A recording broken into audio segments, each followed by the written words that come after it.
Good morning. Good morning everyone. Mute नाही केलं आहे तुम्हाला, ठीक आहे.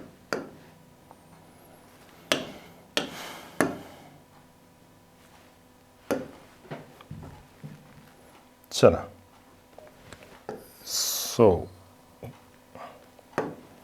चला हे आलं का रे? याची इक्वेशन लिहिली तुम्ही?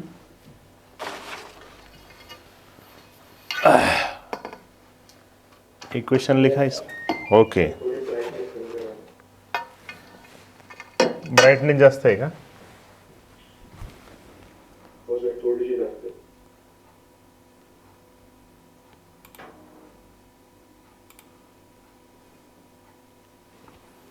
याच्यात तर काही अडचण नाही रे. ब्राईटनेस कमी का कसं याचा म्हणतोय का? अच्छा अच्छा अच्छा अच्छा त्याचं का? हो ना, हो. बरं बरं, एकच मिनिट. तो ना थोडा नेहमी कलर चेंज करावा लागतोय सध्या. काय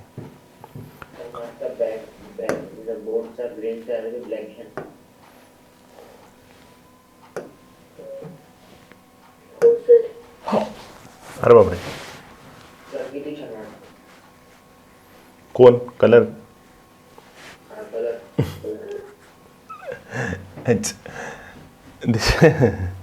दिसतंय का? दिसतंय काय?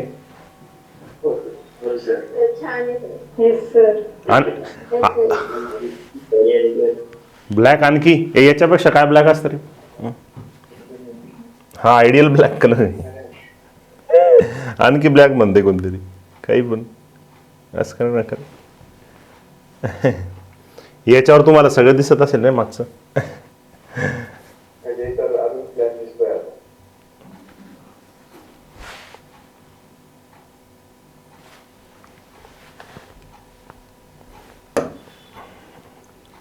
Just minute. हा चालेल का?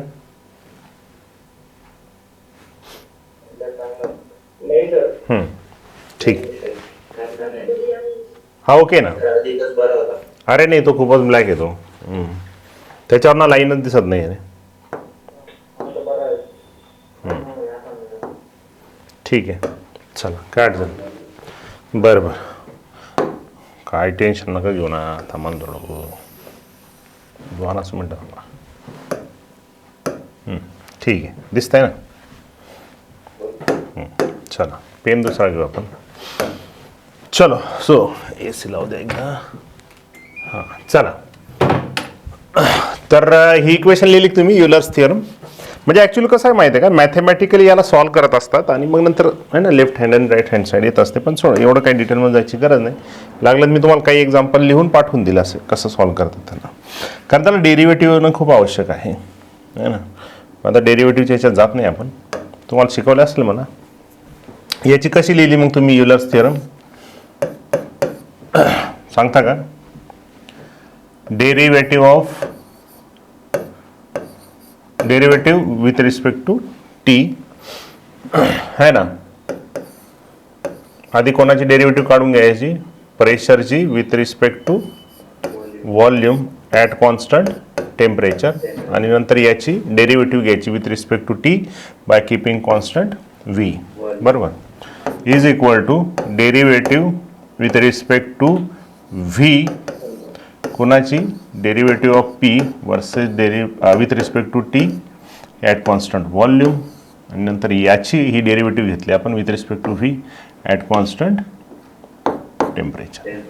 म्हणजे असं येतं ते T V T V V T V T है ना, एक्स वाय एक्स वाय वाय एक्स वाय एक्स असं येतं तुम्हाला ते. ठीक आहे. हां, मेडिकल फील्डमध्ये 27% ओबीसीसाठी आणि 10% हो बरोबर आहे. बरोबर ऐकले तुम्ही. हां, नीटला ॲप्लिकेबल असणार म्हणजे जेईला असणारच ते. जेईवाले ऐकणार आहे काय? ओपनसाठी त्रासच, बाकी काही नाही. ओपनवाल्यांना त्रासच असतो, बाकी काही नाही. त्यांना आयुष्यात शिकवलं जातं की खूप मेहनत करा, तुमचंच यश आहे. बाकीचे उरलेले ते ओपनसाठीच असतात ना रे. अरे याच्यावर लाईन कुठे गेल्या रे. ठीक आहे, जाऊ द्या, मेहनत करत राहा. लाईन तर काही येत नाही. ठीक आहे, चला. ओके, NCERT काढलीच असेल तुम्ही, सांगायची काय गरज नाही रोज रोज तुम्हाला. बरं, अभी इसमें जो पॉइंट है हमारा next, the internal energy as a state function. ठीक है, तो इंटरनल एनर्जी का पॉइंट बहुत बड़ा है ना. तो इंटरनल एनर्जी के बारे में सीखेंगे हम, लेकिन हम ना थोड़ा थियोरेटिकल बेस अभी हमारा चल रहा है ना, क्योंकि हमें इंटरनल एनर्जी जो स्टेट फंक्शन है उसमें हमें वर्क सीखना है, वर्क डन हमें सीखना है. उसके बाद हमें मतलब उसमें हमारा फर्स्ट लॉ आएगा वगैरह, सब आगे की चीज़ें आएगी. बाद में उसके फर्स्ट लॉ के बाद उसका एप्लीकेशन आएगा. मतलब हमें पहले वर्क डन के बारे में सीखना है उसमें, है ना, इंटरनल एनर्जी में. तो उसके आगे आप लोगों को एक एंथैल्पी दिया है. तो उसके आगे ना आपको एक पॉइंट दिया है. अभी मेरा पेज नंबर कौन सा है देखिए, ये आपका 162 था ना. अभी पेज नंबर 168 पे देखिए, है ना, एक आपको प्रॉपर्टी दिख रही है ना. वो थ्योरेटिकल बेस से इसलिए मैं आपको बोल रहा हूँ. ठीक है, कौन सी प्रॉपर्टी है वो? Extensive and intensive properties. ठीक है, वो वाला पार्ट हम सीखेंगे. लेकिन उससे पहले हमने फंक्शन सीख लिया. मला वाटतं हा कलर काही याच्यामध्ये हे होत नाही आहे, आपण दुसरा आपला नेहमीचाच कलर घेऊयात. ठीक आहे, थोडा आजच्या दिवस ॲडजस्ट करा परत. ते मला ना कलर सापडतच नाही येतो ॲक्च्युली, म्हणून प्रॉब्लेम आहे. हा होता ना तो. हां, now this is okay. Colour का नहीं तेरे?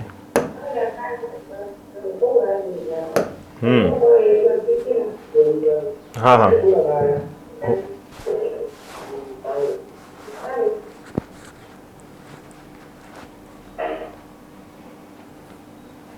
ब्लैक लगा.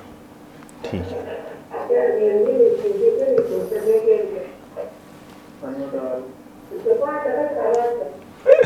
ऐका रे. हां, ऐका ना, काय होते ऐका.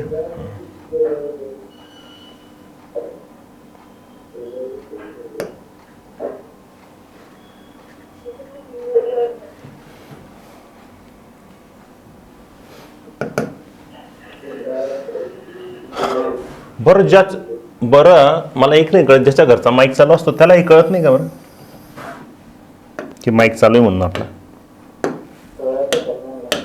नाही तसं नाही, ते लावून कुठेतरी जातात ते, म्हणून काय कळत नाही.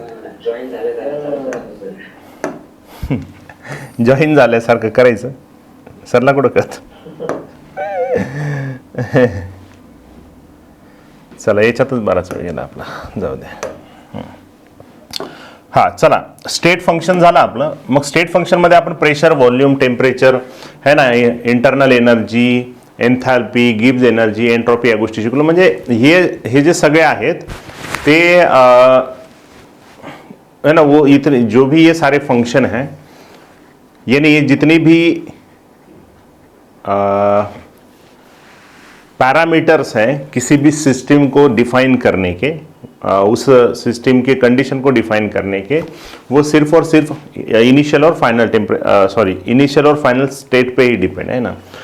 ये आपको धीरे धीरे और समझता जाएगा. जैसे मैं हर एक प्रॉपर्टी को सिखाऊंगा ना, तो मैं उसमें आपको सिखाऊंगा कि कैसे ये हर एक प्रॉपर्टी, हर एक पैरामीटर जो सिस्टम को डिफाइन करता है वो स्टेट फंक्शन है.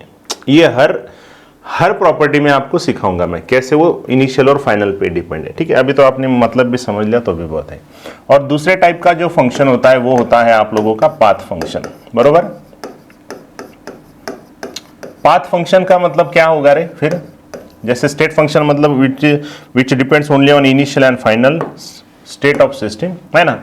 तो वैसे पाथ फंक्शन क्या होगा, तो इसके नाम में ही है ना, दिस इज पाथ डिपेंडेंट. यानी इसका मतलब क्या है, द फंक्शन, सांगू शकता का रे?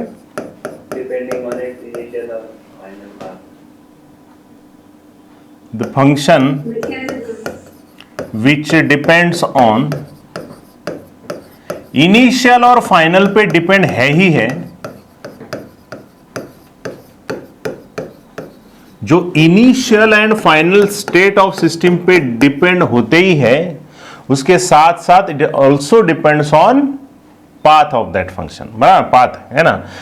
The function which depends on initial and final state as well as on path are known as, है ना, पाथ फंक्शन. जनरली आपण असं म्हणतो की हे पाथवर डिपेंड आहे आणि सुरुवातीचं म्हणतो आपण इनिशियल आणि फाइनल, है ना.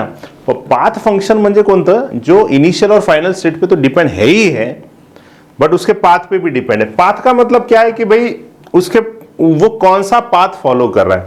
पाथ फॉलो कर रहा है मतलब जो भी प्रॉपर्टी हम पढ़ेंगे जो कि एक पाथ फंक्शन होगी वो कैसे बिहेव करती है, उसके ए से बी जाने तक का उसका जो सफर है, यानी उसका हम बोल सकते हैं मैकेनिज्म क्या है ना, वो उसकी जो भी प्रॉपर्टी है उसका मैकेनिज्म क्या है, वो हम डिटेल में इसमें उसके ऊपर वो डिपेंड होता है. अगर मैकेनिज्म में बीच में कुछ गड़बड़ हुआ तो उस फंक्शन में भी गड़बड़ होगा, है ना. तो यानी हमें देखना पड़ेगा कि भाई कौन से फंक्शन है जो पाथ फंक्शन है, जो इनिशियल एंड फाइनल स्टेट पे तो डिपेंड होते ही, it also depends on path, that is how they reached, है ना. पाथ का ही मतलब क्या है, हाउ दे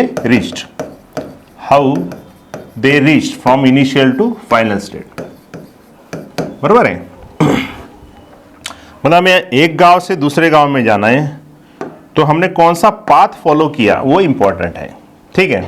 और इनिशियल और फाइनल कंडीशन तो ऑलरेडी डिपेंड है, क्योंकि हमें जाना था इसलिए तो हम निकले थे, यानी इनिशियल और फाइनल स्टेट पे तो डिपेंड है, लेकिन आप कौन से पाथ से जा रहे हो, है ना, नज़दीक के पाथ से जा रहे हो या इससे जा रहे हो, है ना. तो पाथ फंक्शन में क्या आप मुझे बोल सकते हो कौन कौन से एग्जाम्पल हैं. बेस्ट एग्जाम्पल, हीट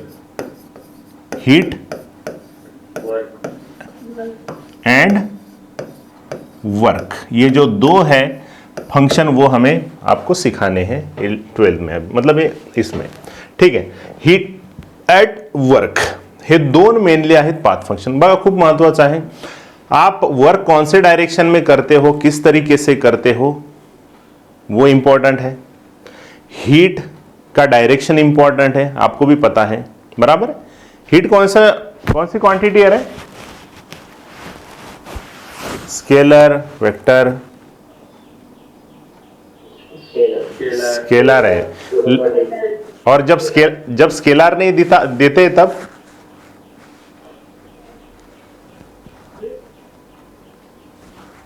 अच्छा, हाँ, हीट क्या है आपकी, स्केलर क्वांटिटी है. और चार्ज क्या है रे आप लोगों की, चार्ज कौन सी प्रॉपर्टी, हाँ, चार्ज पण स्केलर आहे, पण त्याला काहीतरी स्पेशल वर्ड आहे ना, टेन्सर प्रॉपर्टी. ते काहीतरी फॉलो करत नाही वगैरे, काहीतरी असं आठवतंय मला, ते काहीतरी आहे ते, ठीक आहे. So heat and work are mainly path function, यानी आपको हीट का डायरेक्शन वगैरह इंपॉर्टेंट है ना. उसकी म्हणजे किती दूरपर्यंत जाणार ती, म्हणजे उसके बीच का जो मैकेनिज्म, उसका पाथ बहुत इंपॉर्टेंट है. हाउ इट रीच, है ना, हीट कैसे फ्लो हुआ, कहाँ तक हुआ, बीच में क्या हुआ, वर्क कौन से डायरेक्शन में हो रहा है, ये आपके लिए बहुत इंपॉर्टेंट है. वर्क कैसे होता है वो भी इंपॉर्टेंट है ना. किसी एक काम के लिए आपको 1 घंटा लग रहा है और वही काम आप 5 मिनट में कर रहे हो, मतलब आपके वर्क का मैकेनिज्म अलग है. मतलब जो पाथ पे डिपेंड होते हैं और इनिशियल और फाइनल स्टेट पे भी डिपेंड होते हैं, they are known as path function, ठीक है. तो ये सारे आपकी स्टेट फंक्शंस हैं, ये आपके वेरिएबल्स हैं. स्टेट वेरिएबल और स्टेट फंक्शन तो हमने सीख लिए, मतलब जो सिर्फ स्टेट के ऊपर डिपेंड होते हैं, और ये आप लोगों के दूसरे पाथ फंक्शन, यानी फंक्शन आपके 2 टाइप के हैं, ठीक आहे. म्हणजे याला थोडा ना मॅथमॅटिकल बेस खूप आहे. थर्मोडायनामिक्स जर डिटेलमध्ये शिकायला गेलं ना तर मॅथमॅटिक्सवरनंच या सगळ्या गोष्टी आलेल्या आहेत ॲक्च्युली, ठीक है. चलो, तो इसके बाद हम एक और प्रॉपर्टी सीखेंगे, that is known as extensive. मैं थोड़ा आगे का पार्ट पहले ले रहा हूं. एक्सटेंसिव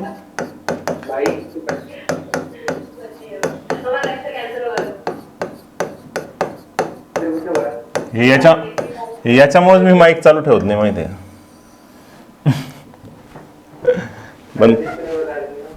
बंद करतो.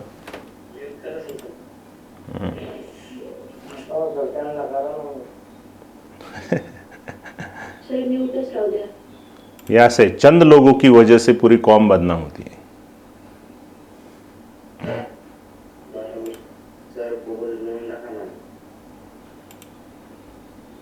सर वो लास्ट स्लाइड दिखाओ सर.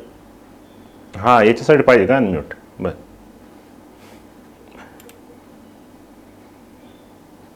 लास्ट स्लाइडवर काहीच नाही येणार आहे, किती छोटा पॉईंट आहे.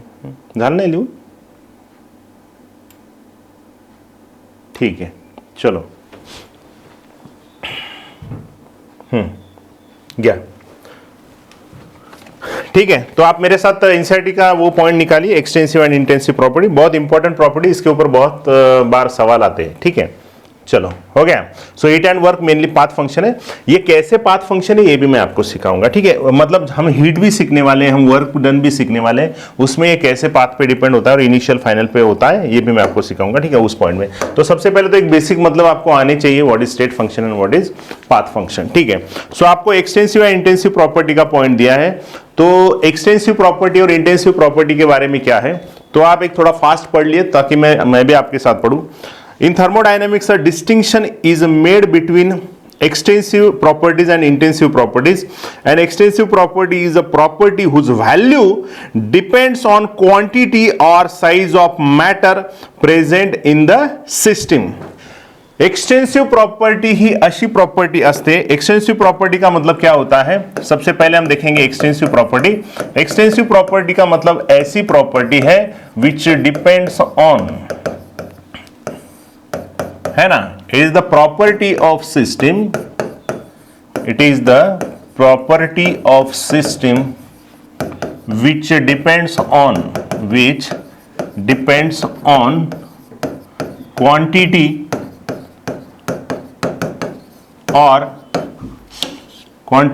और साइज ऑफ सिस्टम, है ना, साइज ऑफ सिस्टम. ठीक आहे, म्हणजे सिस्टीमचं जे पण बनलेलं आहे ना, एक सिम्पली सांगायचं तर ती प्रॉपर्टी अशी आहे त्या सिस्टीमची विच डिपेंड्स ऑन क्वांटिटी और साइज ऑफ, सॉरी सिस्टीमला आपण एक मॅटर म्हणून घेऊ, साइज ऑफ मॅटर. ठीक आहे, मॅटर म्हणजे आपण एखाद्या सिस्टीमची आपण स्टडी करतोय. ठीक है, सो उस सिस्टम में कितना मैटर प्रेजेंट है, क्वांटिटी कितनी है और उस मैटर की साइज क्या है उसके ऊपर डिपेंड होती है. और एक सिंपल बात है, एक्सटेंसिव प्रॉपर्टी का मतलब होता है द प्रॉपर्टी विच डिपेंड्स, एक सिंपली ऐसे भी लिखते हैं उसको, विच depends on mass of system.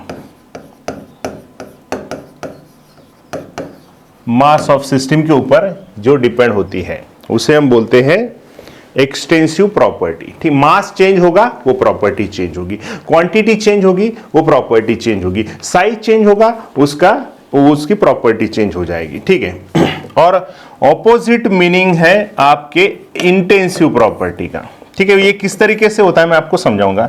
पहले आपको डेफिनेशन लिख लेना है. ठीक है, जसं याच्यामध्ये एक्सटेंसिव प्रॉपर्टी का मतलब ये हुआ तो इंटेंसिव प्रॉपर्टी का मतलब होगा इसके ऑपोजिट है, यानी इसका मतलब हुआ कि the property which does not depend on quantity, है ना, इसका ही मतलब आएगा, पूरा नहीं लिखता, does not depend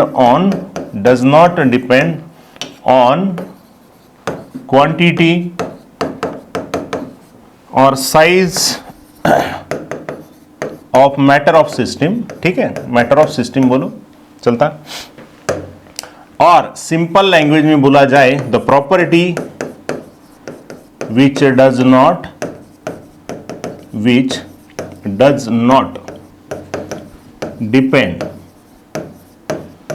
on mass of system. सिस्टीमच्या मासवर जी प्रॉपर्टी डिपेंड आहे तिला म्हणतो आपण एक्सटेंसिव, आणि जी नसती तिला आपण म्हणतो इंटेंसिव. ठीक है, एक सिंपल सा मतलब है इसका. ठीक है, ओके. अभी आपको इसमें दोनों की मीनिंग दिए, दोनों के बहुत सारे एग्जाम्पल दिए आप लोगों को. ठीक है, लेकिन आपको क्या करना है, एक सिंपल लैंग्वेज में आपको बोलता हूं. ठीक है, कैसे पहचानोगे आप कि कौन सी प्रॉपर्टी एक्सटेंसिव प्रॉपर्टी है और कौन सी प्रॉपर्टी इंटेंसिव प्रॉपर्टी. अभी ठीक है, देखो मैं अभी आपको यहाँ पे कुछ एग्जांपल बताऊंगा, लेकिन बहुत सारे एग्जांपल आपके जो 12th के चैप्टर होंगे उसमें डिटेल में सिखाए गए. तो ठीक है, अभी आपको इसमें जितने दिए उतने तो समझ में आ जाएंगे, लेकिन आपको मैं बहुत सारे एग्जांपल दूंगा एक्सटेंसिव और इंटेंसिव प्रॉपर्टी के, जो आपको बाद में भी क्लियर हो जाएंगे। ठीक है, तो अभी आपको लिख लेना है और एटलीस्ट अभी जितने एनसीईआरटी में एग्जांपल दिए हैं एक्सटेंसिव और इंटेंसिव प्रॉपर्टीज के, आपने उतने भी समझ लिए तो भी बहुत है। ठीक है, चलो हो गया, लिख लिया। अशा प्रॉपर्टी ज्या मॅटरच्या साईजवर किंवा एक सिंपली मासवर डिपेंड असतात त्यांना आपण म्हणतो एक्सटेन्सिव्ह, ज्या डिपेंड नसतात त्यांना आपण म्हणतो इंटेन्सिव्ह प्रॉपर्टी। मग आता तुम्हाला काय करायचंय, कसं ओळखायचं है ना, इसको पहचानेंगे कैसे, तो क्या करिए, एक सिंपल सा है ना, एक इस तरीके से कंटेनर निकाल लीजिए। ये मान लो कि ये आपकी एक सिस्टम थी पहले, ये शुरुआत में आपकी एक सिस्टम है, ओके, ही एक तुमची एक सिस्टम आहे।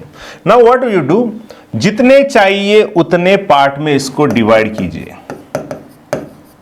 जितने चाहिए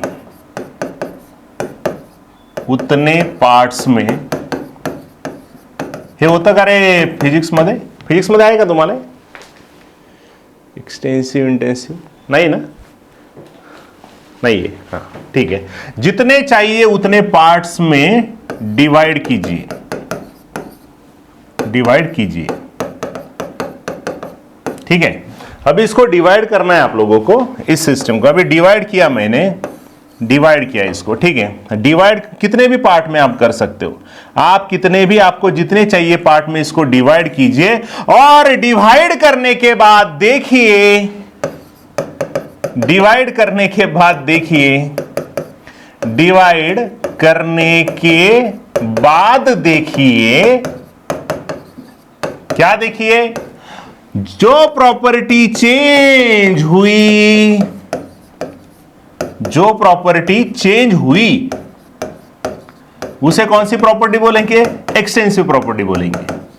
ठीक है, और जो प्रॉपर्टी चेंज नहीं हुई, जो प्रॉपर्टी चेंज नहीं हुई, जो प्रॉपर्टी चेंज नहीं हुई उसको हम क्या बोलेंगे, उसको हम बोलेंगे इंटेंसिव प्रॉपर्टी। जी प्रॉपर्टी चेंज झाली। आता हे कसं एक मी लॉजिकली सांगितलं तुम्हाला, म्हणजे याचा अर्थ तुम्हाला कळेल नंतर। काय तुम्हाला म्हणजे प्रत्येक गोष्ट अशी डिवाइड करून नाही काढायची, मी जस्ट एक एग्जांपल घेऊन तुम्हाला सांगतोय कसं असतंय।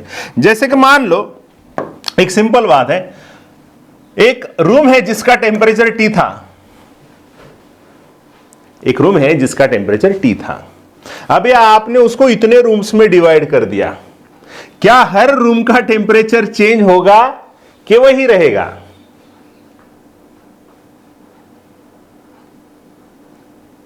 ही रूम आहे, ह्या रूमला मी किती पार्ट मध्ये सुद्धा डिवाइड केलं तरी म्हणजे काय प्रत्येक पार्टचं टेम्परेचर वेगवेगळं होणार आहे का? नाही। म्हणजे आधी आपण जे प्रॉपर्टी शिकलो, आपण जे व्हेरिएबल शिकलो, जे आपण सेट फंक्शन शिकलो, ते चेंज होईल का? नाही। याचं सुद्धा टेम्परेचर T राहील, याचं सुद्धा T राहील, याचं सुद्धा T राहील, याचं सुद्धा T, याचं सुद्धा T, याचं T बाय ह्या, याचं हे होणार आहे का 1 2 3 4 है ना, कितने होते, 12 होते ना, ये T/12 होगा क्या? हर एक पॉइंट, हर एक पार्ट का टेम्परेचर T/12 होगा क्या? नहीं होगा, है ना। लेकिन मेरे प्यारे बच्चों, अगर मैंने यहां पे वॉल्यूम लिया, यानी टेम्परेचर क्या है, यानी टेम्परेचर आपकी इंटेंसिव प्रॉपर्टी हो गई, टेम्परेचर आपकी इंटेंसिव प्रॉपर्टी। लेकिन वॉल्यूम लिया तो मैंने, वॉल्यूम कांस्टेंट रहेगा क्या? वॉल्यूम कांस्टेंट है क्या? इस पूरे रूम का वॉल्यूम V था, तो क्या इसका हर एक का वॉल्यूम V रहेगा? नहीं, ये वॉल्यूम बन जाएगा V/12, ये भी वॉल्यूम बन जाएगा V/12, ये भी वॉल्यूम बन जाएगा V/12। यानी ये कौन सी प्रॉपर्टी है? Volume is an extensive property. Have you got this? समझ लगा? जी प्रॉपर्टी चेंज होते एखादा पार्ट मध्ये जर आपण तिला डिवाइड केलं तर तिला म्हणायचं एक्सटेंसिव प्रॉपर्टी। आलं का लक्षामध्ये? मुलांनो मला सांगा, याचं प्रेशर P होतं, ह्या रूमचं प्रेशर P होतं, आता काय डिवाइड केल्यानंतर प्रेशर वेगवेगळं होणार आहे का रे? वेगवेगळं होणार आहे प्रेशर? अरे या रूमचं प्रेशर चेंज होतंय का? मी त्याला किती पार्ट, तुम्ही कोणत्याही कोपऱ्यात जा, 1 एटमॉस्फियरचं, अरे 1 एटमॉस्फेयर का तो 1 एटमॉस्फेयर रहेगा ना। समझ में आया? यानी इसका मतलब है कि मेरे प्यारे बच्चों, प्रेशर कौन सी क्वांटिटी, इसका भी प्रेशर P ही होगा, इसका भी प्रेशर P ही होगा, इसका भी हर एक पार्ट का प्रेशर P होगा। यानी प्रेशर आपकी कौन सी प्रॉपर्टी है, प्रेशर आपकी इंटेंसिव प्रॉपर्टी है। Have you got this, have you got this. इसका मास m था, इसका मास m था, क्या हर पार्ट का मास m रहेगा क्या? मी एक बॉडी आहे, मला डिवाइड केलं तुम्ही 10 पार्ट मध्ये, तर प्रत्येक पार्टचं मास हे वेगवेगळं राहणार आहे, असं नका करू। पण ऐका माझं, म्हणजे मी सांगतोय तुम्हाला एग्जांपल, इसका मास m था, तो अभी क्या ये m/12 हो गया, यानी क्या चेंज हुआ, यानी क्या मास आप लोगों की एक्सटेंसिव प्रॉपर्टी है। Have you got this? समझलं, समझलं, समजलं तुम्हाला, समजलं, समजलं। ए पाण्याची डेन्सिटी कधी चेंज होते का रे? तुम्ही एक ml पानी लिया, क्या आपने 10 ml पानी लिया, आपने 20 ml पानी, क्या डेंसिटी उसकी चेंज होती है? नहीं। सो डेंसिटी कौन सी है जो चेंज नहीं होती? It does not depend on size, quantity, mass. Yes, density is intensive property. समझला? Have you got? This is the best method to understand what is. Yes. Okay? समजलं तुम्हाला? व्हेरी सोपं, अतिशय सोपं। ए बाळांनो, डेन्सिटी इज इक्वल टू काय असतं रे? डेन्सिटी इज इक्वल टू काय असतं? Mass by volume. मास कोणती प्रॉपर्टी आहे? Extensive property. वॉल्यूम कोणती प्रॉपर्टी आहे? Extensive property. पण डेन्सिटी इंटेंसिव प्रॉपर्टी, याने ratio of two extensive properties always intensive property. Wow, दोन एक्सटेंसिव प्रॉपर्टी। हा, रिफ्रॅक्टिव्ह इंडेक्स सगळे देतो, अरे सगळे देतो एक्झाम्पल, इतके एक्झाम्पल देतो, तुम्ही म्हणाल बस सर आता एवढे नका आमच्या लक्षात राहणार नाही, एवढे एक्झाम्पल लिहून देतो तुम्हाला, काही टेंशन नको घेऊ तुम्ही। ठीक है, ठीक है, मैं अभी ये पॉइंट आपको लिख के दूंगा। मैंने जस्ट अभी आपको यहाँ पे एक ट्रेलर बताया कि यार ऐसे ऐसे बात तो हम सीखने वाले इसमें। ठीक है, तो अतिशय सोपा है कि यार दोन एक्सटेंसिव, यानी इसका मतलब जो प्रॉपर्टी आपको समझ में तो आ गया ना सब लोगों को, जी प्रॉपर्टी चेंज झाली, जर तुम्ही त्याचा पार्टमध्ये वेगवेगळ्या डिवाइड करताय, विचार करताय, तर ती झाली तुमची एक्सटेंसिव, आणि चेंज नाही झाली ती इंटेंसिव प्रॉपर्टी। असं बराबर? ठीक है, चलो क्लियर? हाँ, चलो आगे पढ़ते हैं। तो आपको नीचे वही दिया है, आपको एक्सटेंसिव और इंटेंसिव प्रॉपर्टी के एग्जांपल दिए, मैं आपको सब एग्जांपल लिख के देता हूं। ठीक है, डोंट वरी, क्योंकि वो बहुत सारे एग्जांपल है, इसलिए मुझे वो लिख के देने पड़ते हैं। ठीक है, चलो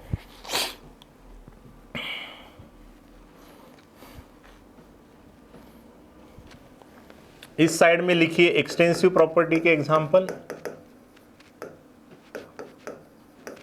खूप एक्झाम्पल आहे, डोंट वरी। एक्सटेंसिव प्रॉपर्टी आणि इकडे आहेत तुमचे इंटेन्सिव्ह प्रॉपर्टीचे एक्झाम्पल। ठीक आहे, आता तुम्हाला एक एक गोष्ट इमॅजिन होईल ज्यावेळेस मी शिकवेल ना, काही तुमच्या फिजिक्सच्या पण आहे गोष्टी याच्यामध्ये, है ना, आणि काही तुमच्या याच्या पण आहे। आता तुम्हीच मला सांगू शकता नंतर की अरे हा सर बरोबर आहे, ही प्रॉपर्टी चेंज होत नाही, ती प्रॉपर्टी चेंज होत नाही। ठीक आहे, चला एक्सटेन्सिव्ह प्रॉपर्टीमध्ये सगळ्यात आपण पहिलं शिकलेलो आहे कोणतं? मास। ठीक आहे, दुसरे आपण शिकलो आहे व्हॉल्यूम, तिसरा आपण शिकलोय मोल्स। मास चेंज होणार म्हणजे मोल पण चेंज होणार ना, ऑब्विसली मोल वेगवेगळे असतात ना। नंतर एंट्रॉपी ही सुद्धा वेगळी आहे, बरोबर आहे का?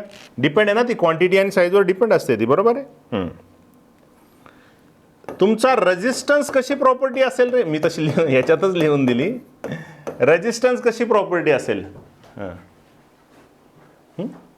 रेजिस्टन्स कशी प्रॉपर्टी? एक्सटेन्सिव्ह प्रॉपर्टी आहे तुमची, बरोबर आहे का नाही? कशी असणार? कशी असणार तुम्हाला काय वाटतं? की मी याच्यामुळे अनम्यूट ठेवतो काही वेळ, पण आता तुम्ही काहीतरी ना बडबड करत बसता रे कंपॅरिझन।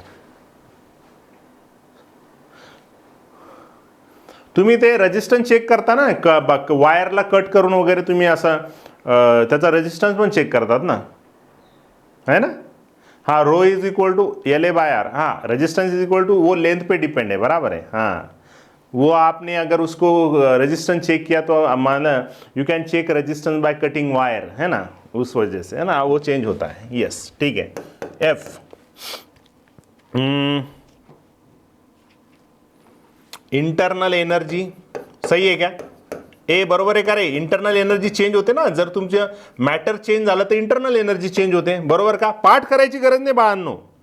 हीट कॅपॅसिटी प्रत्येकाची वेगळी वेगळी असते, साईजवर डिपेंड असते, मासवर डिपेंड आहे. ओहो ओहो, इंटरनल एनर्जी साइज पे डिपेंड होती है, मैटर पे डिपेंड होते है, मास पे डिपेंड होती है. हीट कैपेसिटी भी मास के ऊपर डिपेंड होती है. मास चेंज हुआ, हीट कैपेसिटी चेंज होती है कि नहीं.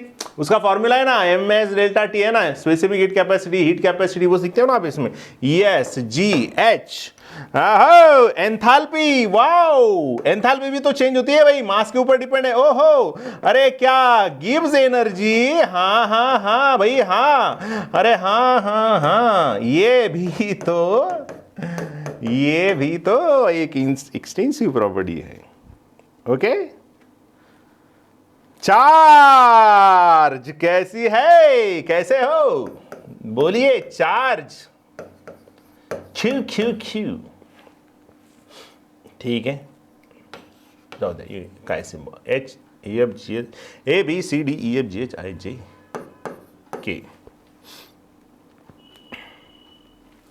वर्क डन, क्या वर्क डन भी एक एक्सटेंसिव प्रॉपर्टी है. यस, आलं का लक्षात तुमच्या. ए फोर्स मी नाही लिहिलेली, पण फोर्स काय असू शकतो तुम्ही सांगा मला. फोर्स काय असू शकते.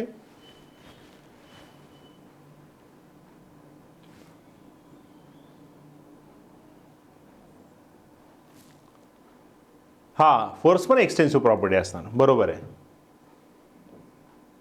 ओके, चलो इंटेंसिव प्रॉपर्टी में सीखते हैं अभी. इंटेंसिव प्रॉपर्टी में पहला अभी तो हमने अभी पढ़ लिया था.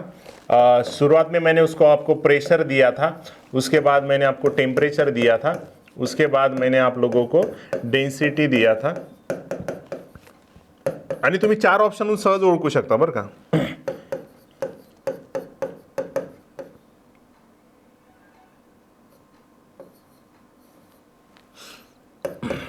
मेल्टिंग पॉइंट, बॉइलिंग पॉइंट,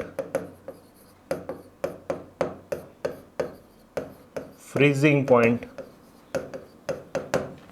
ठीक है.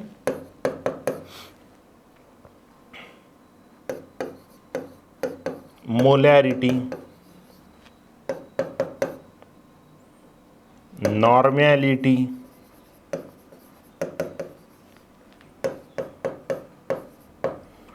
फॉर्मॅलिटी, मोलॅलिटी, हे तुम्ही या सोल्युशन मध्ये शिकाल बरं का.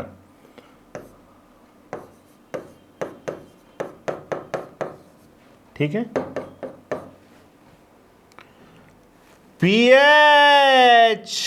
पीएच चेंज होत नाही सोल्युशन, कारण H+ कॉन्सन्ट्रेशन जर ही एक्सटेन्सिव्ह प्रॉपर्टी असेल, जे स्पेसिफिक रेजिस्टन्स किंवा रेजिस्टिव्हिटी म्हणता तुम्ही त्याला, नंतर AFGHGHIJK है ना, नंतर स्पेसिफिक हीट, हे पण एक तुमची इंटेन्सिव्ह प्रॉपर्टी असणार. L स्पेसिफिक हीट कॅपॅसिटी ही सुद्धा एक प्रॉपर्टी असणार तुमची. स्पेसिफिक म्हटलं की ते चेंज नाही होत. जेवढ्या पण स्पेसिफिक गोष्टी आहेत तेवढ्या सगळ्या इंटेन्स. KLM है ना. रिफ्रॅक्टिव्ह इंडेक्स पता है ना आप लोगों को, आपने फिजिक्स में सीखा होगा, है ना. रिफ्रैक्टिव इंडेक्स किस पे ऊपर डिपेंड होता है, मीडियम के ऊपर. तो ऑब्वियसली मीडियम के ऊपर डिपेंड है, ये मास के ऊपर डिपेंड नहीं है. ठीक है. KLMN EMF ऑफ सेल जो होता है ना, यानी वो कितना वोल्टेज प्रोवाइड करता है. MNO सरफेस टेंशन एक है, उसके बाद विस्कोसिटी है, उसके बाद कोएफिशिएंट ऑफ फ्रिक्शन एक होता है। अभी ये सारी बातें आप लोग कुछ फिजिक्स में भी है ना, केमिस्ट्रीमध्ये पण आपण विस्कोसिटी, सरफेस टेन्शन शिकलो आहोत. काय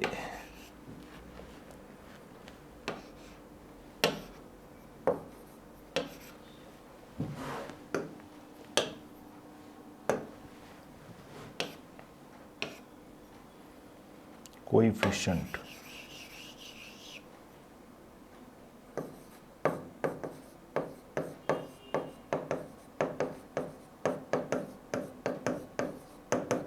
ऑफ फ्रिक्शन.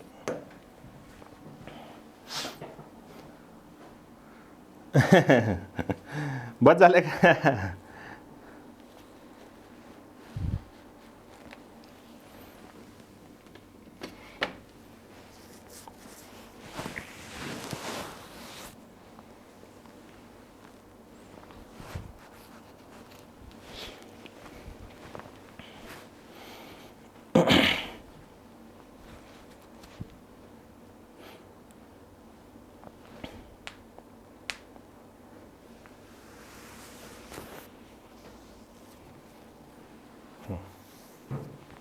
हा, एक मोलचं व्हॉल्यूम तुम्ही जर पर्टिक्युलरली मोल घेतले तर कोणती गोष्ट तुम्ही ना स्पेसिफिक घ्या. कौन सी भी चीज़ ना आप एक स्पेसिफिक ले लो तो वो हमेशा आएगी. ॲटॉमिक मास काही नका काढू रे, ॲटॉमिक मास का प्रॉपर्टी करे. कसे लोक आहे रे तुम्ही. कायनेटिक एनर्जीचा फॉर्म्युला काय बाळांनो, हाफ mc² घ्या किंवा कोणती एनर्जी घ्या तुम्ही, ती मासवर डिपेंड असते. हां, सिंपलची गोष्ट आहे ना रे. जर मासवर डिपेंड आहे, मास चेंज झालं ती पण चेंज होऊन जाणार. बरोबर आहे. मेल्टिंग पॉईंट, बॉइलिंग पॉईंट कसा आहे माहिती आहे का, तुम्ही असा 1 ग्रॅम जरी कंपाऊंड घेतला आणि 10 ग्रॅम जरी कंपाऊंड घेतला एखादा सेम, तर तो तेवढ्या टेम्परेचरलाच मेल्ट होणार आहे. कोणताही घ्या, काय फरक पडत नाही. बराबर, ठीक है, लिख लिया. चलो जल्दी जल्दी 2-3 पॉइंट है, इसके बाद में ये खत्म हो जाएगा. बहुत इंपॉर्टेंट पॉइंट है, इसके ऊपर बहुत बार सवाल आके गए हैं. हो गया लिख के. फॉर्मॅलिटी काय असतं, हे काय असतं ते सांगेल मी तुम्हाला. आता काही लक्षात घ्यायची गरज नाही तुम्हाला. ठीक आहे, काही नसतं. मोलॅरिटी सारखंच असतं ते, काही नसतं वेगळं, काही नाही. ते मोलॅरिटी समजा त्याला सध्या. हा, DPP मध्ये चुकून ते पुढचे क्वेश्चन आले होते, आज नहीं होणार तसं. ठीक है, चलो राइट. नाउ सबसे इंपॉर्टेंट बात पॉइंट है अभी इसमें, सबसे इंपॉर्टेंट पॉइंट ये है, मतलब आप इसमें भी लिख सकते हो कि extensive properties are additive. Extensive properties are additive, that is you can add them.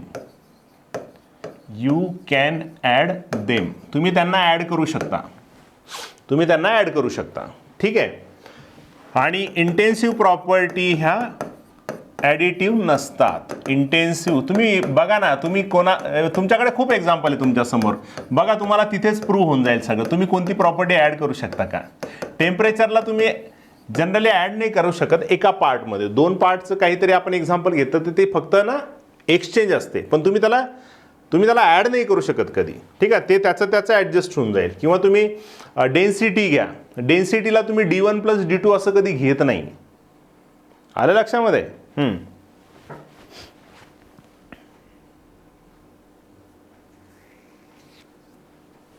आता तुम्ही म्हणाल की मोलॅरिटी, नॉर्मॅलिटी ह्या पण आपण ॲड करायचो. आपण मोलॅरिटी वगैरे कसं आहे, आपण त्याची एक गोष्ट सांगतो मी तुम्हाला, ते वेगळं आहे, सांगतो मी तुम्हाला. ठीक आहे. Intensive properties are not additive, है ना. ठीक है. उसके बाद सबसे इंपॉर्टेंट पॉइंट मैंने आपको बोला था कि the ratio of 2 extensive properties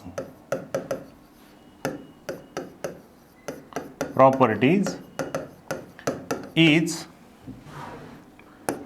intensive property. Is the ratio of extensive property, है ना. जैसे कि मान लो कि मैंने आपको अभी बोला था कि density is equal to mass by volume. सही है, density is equal to mass by volume. तो मास आपकी कौन सी प्रॉपर्टी है, एक्सटेंसिव प्रॉपर्टी है, वॉल्यूम भी आपकी एक्सटेंसिव प्रॉपर्टी है, but density is an intensive property. ठीक है, उसी तरीके से हम और भी ले सकते हैं, जैसे कि आप बोल सकते हो मुझे मोलैरिटी भी ले सकते हैं हम इसमें, मोलैरिटी N/V है। ठीक है, क्या आपको लगता है कि कैसे, हाँ लैटेंट क्यूब है, बरोबर है, molarity is equal to N/V है ना, ये कैसे होगी आपकी प्रॉपर्टी? टाइम हो गया क्या खत्म?